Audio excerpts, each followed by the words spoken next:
Assalamualaikum warahmatullahi wabarakatuh. Auzubillahi minasyaitonirrajim. Bismillahirrahmanirrahim. Antum asyadu khalqan amis sama banaha. Apakah penciptaan kamu yang lebih hebat ataukah langit yang telah dibangunnya? Dalam surat yang telah kita bahas sebelumnya bahwa di masa Fir'aun, di masa Nabi Hud, atau di masa Nabi Saleh atau Nabi Saleh adalah salah satu contoh masa di mana manusia mampu menciptakan gedung-gedung bangunan yang tidak bisa dimiliki oleh daerah-daerah lain. Pun salah satu alasan ketika Fir'aun menuarkan dirinya adalah seperti itu. Dia mampu menciptakan luar biasa. Kalau di Mesir sekarang mungkin itu adalah apa itu lagi yang terkenal itu di Mesir. Lupa itu ya Allah, sampai lupa begitu. Sphinx atau apapun itu. Ya hal semacam itu yang sekarang jadi objek pariwisata, jadi penghasilan bagi negara ini. Bangunan-bangunan seperti itu. Allah yang menciptakan manusia pahamlah kejiwaan manusia, logika manusia, batas ukuran untuk durhaka, untuk mendurhaka, untuk tidak takut kepada dia tuh Allah paham, sangat paham. Ketika manusia memutuskan untuk tidak takut kepadanya, untuk zalim kepadanya, untuk menindas manusia yang lainnya, untuk merusak alam semesta, itu yang Allah sebut engkau telah melampaui batas. Makanya Musa diperintahkan oleh Allah untuk ingatkan itu kepada ayah angkatmu agar jangan terlampau melampaui batas. Hal-hal yang berlebihan itu Allah sangat tidak suka. Karena ketika Allah sendiri yang memutuskan dirinya untuk berbuat, 1 juta iblis pun tidak akan mampu menahannya. Iblis pun yang diciptakan oleh Allah. Makanya ketika begitu banyak tangan tertuju kepada iblis, ini semua ulah iblis lah. Aku ini paling takut kepada Allah. Mendengar namanya saja aku takut, langsung lari terbirit-birit. Itu luar biasanya. Kalau engkau kalau engkau pada detik ini, saat ini bersekutu dengan iblis, percayalah, ketika nanti di hari penghisapan dia akan angkat tangan.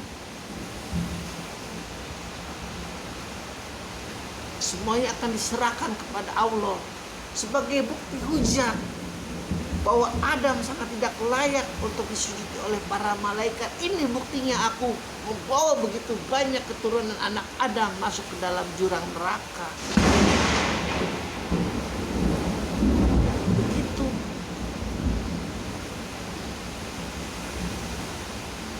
Allah yang maha gaib, Allah yang maha luar biasa, pencipta alam semesta, ya pasti sangat geram.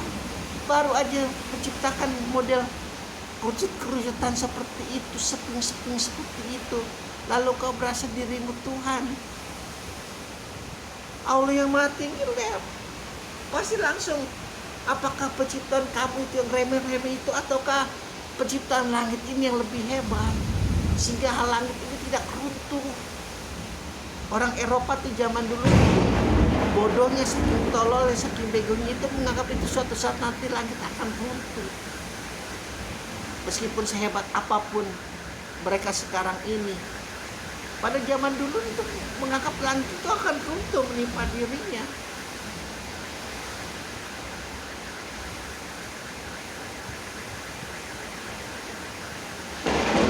Nah, sekali lagi luar biasa cerita tentang Fir'aun ini. Banyak unsur-unsur keimanan di dalamnya, unsur-unsur keilahian. Begitu rapuhnya manusia, karena memang luar biasa. Bagaimana itu bisikan pembesar-pembesar penyihir kepada Fir'aun, bahwa kerajaan ini nanti akan runtuh oleh seorang anak. Lalu Fir'aun memutuskan untuk membunuh seluruh anak laki-laki pada saat itu yang ada di wilayah kekuasaannya. Tapi kemudian malah saking cintanya dia kepada istrinya, membolehkan istrinya untuk mengangkat seorang anak yang ditemukan di tepi sungai Nil. Kan luar biasa.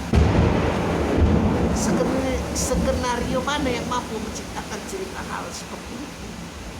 Makanya kalau zaman sekarang ini Israel dengan membabi butanya menggusur tanah Palestina, membombardir rakyat sipil Palestina. Kalau bawa Nabi Musa, mereka tidak bisa. Nabi Musa adalah nabi yang sangat paling melarikan diri di antara nabi-nabi yang lain. Karena apa? Ketika dia membunuh, Allah sangat geram luar biasa. Dimarahi Nabi Musa, kau harus melarikan diri. Kau dikejar-kejar pasukan Fir'aun. Satu-satunya nabi yang membunuh tanpa izin Allah adalah Nabi Musa. Setelah itu dia tidak berani lagi untuk berbuat hal-hal yang menjalimi manusia. Kerjanya selalu melarikan diri dan melarikan diri. Tapi Allah beri kemenangan. Sangat berbeda dengan paham Zionis sekarang. Makanya dia yang dia angkat itu adalah Daud. Bintang Daud yang dia angkat. Karena Daud memang raja perang. Besi itu jadi adonan bagi Daud. Orang kalau ngaduk-ngaduk besi itu tidak mungkin pakai tangan, pasti pakai alat. Besi itu dilulukan lagi, jadi membara baru bisa dibentuk. Daud tidak perlu itu. Hanya dua tangannya saja dia bisa menciptakan pedang luar biasa. Itu mujizatnya Daud. Makanya dia tidak akan mungkin itu Zionis Israel pakai nabinya itu Taurat, yang melakukan Taurat itu Musa, tidak mungkin. Masih embel-embelnya ke Daud. Kalau Daud tidak raja perang, pasti nabi yang lain, entah itu Sulaiman, entah apa, pasti itu belakang.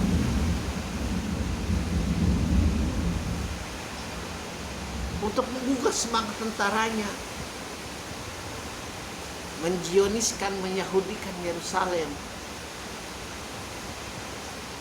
Kembali kepada ayat Al-Quran.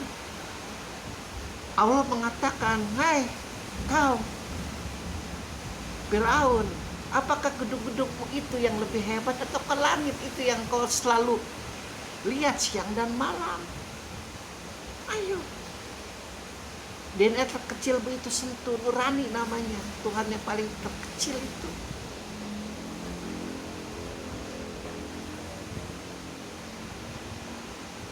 Yang sangat kecil yang ada di dalam diri manusia. Zat-zat Allah, bukan Tuhan, itu hanya bagian dari zat-zatnya Allah. Di dalam diri manusia itu selalu ada zatnya Allah. Seluruh betapa luasnya langit dan bumi itu tidak dapat menampungku. Hanya hati seorang mukmin yang dapat menampungku. Hati seorang mukmin itu ada yang paling jahat, yang paling kecil, yang nanti tidak akan berdusta, tidak akan ingkar ke hadapan Allah, mengakui segala perbuatannya, mengakui segala kejahatannya, mengakui segala kezaliman dan penindasannya, mengakui segala perampokannya, kong-kali-kongnya, korupsinya, kemaksiatannya, kekotorannya, akan diakui semua. Nurani namanya. Zat Allah.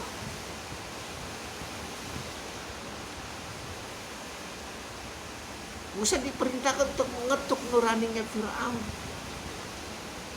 Namun karena sudah tersingkir nuraninya, lalu singgasana hatinya diganti oleh bisikan laknatullah, merajai dia. Yang namanya sombong. Kalau sudah sombong susah. Orang kalau sudah punya bakat sombong, itu setengahnya udah tanda tangan dengan neraka. Bukannya saya ahli surga atau ahli neraka, ya memang seperti itu.